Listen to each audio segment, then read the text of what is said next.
শিশুকে তার সাথে খেলাধুলা করা। এই বাবা যারা আছেন বাসায়, অফিস থেকে বাসায় যখন আসবেন, আসার পর আল্লাহর হস্তে এই জিনিসটারে একটু ডয়ারে রাইখা দেন, রাইখা শিশুর সাথে একটু খেলাধুলা করেন। আপনি বাসায় এসেও কি করেন, বারান্দায় গিয়া দরজাটা লাগায় বসে থাকে, উনি খুব ব্যস্ত মানুষ, ওই আবার ওই জিনিসটা নিয়ে বসে, বাক্সটারে নিয়ে বসে, ওইটা দিয়ে না বইসা শিশুর সাথে একটু খেলাধুলা করেন। ও ছোট মানুষ আলিফ বাতাসা পড়ে, সরু সরায়া পড়তেছে, ক খ পড়তেছে, ওর পাশে বসেন, বসার পর দেখবেন ও কয়ের জায়গায় গ বলবে, গয়েরে বলবে চ, এরকম বলবে। আপনি বলবেন মাশাআল্লাহ সুন্দর হয়েছে, আরো যেন সুন্দর হয়, এইভাবে ওর সাথে খেলেন। ও খুব খুশি হবে যে আমার সুন্দর হয়েছে।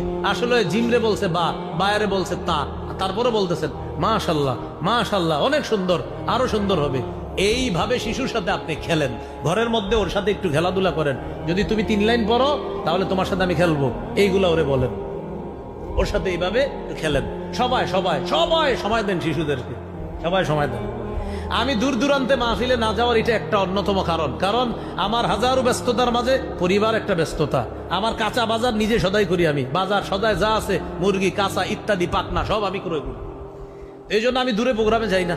আমার ব্যাপারে সবাই একটা নাখুশ আছে, দূরে যাই না কেন? আমি দূরে যাই না মানে পরিবারে সময় দিয়ে, মাদ্রাসা সময় দিয়ে, বাজার সদাই ইত্যাদি করে আমি প্রায় 3টা-4টার দিকে গিয়ে মোটামুটি ভাবে আমার মোটামুটি পারিবারিক ব্যস্ততা শেষ হয়ে এরপর অন্য কোথাও রওনা হতে হয়। বিষয়টা আজকে বলে দিলাম, ভবিষ্যতে যেন আপনাদের সবার খেয়াল থাকে, যারা দূর দূরান্তে নেওয়ার আগ্রহ প্রকাশ করেন।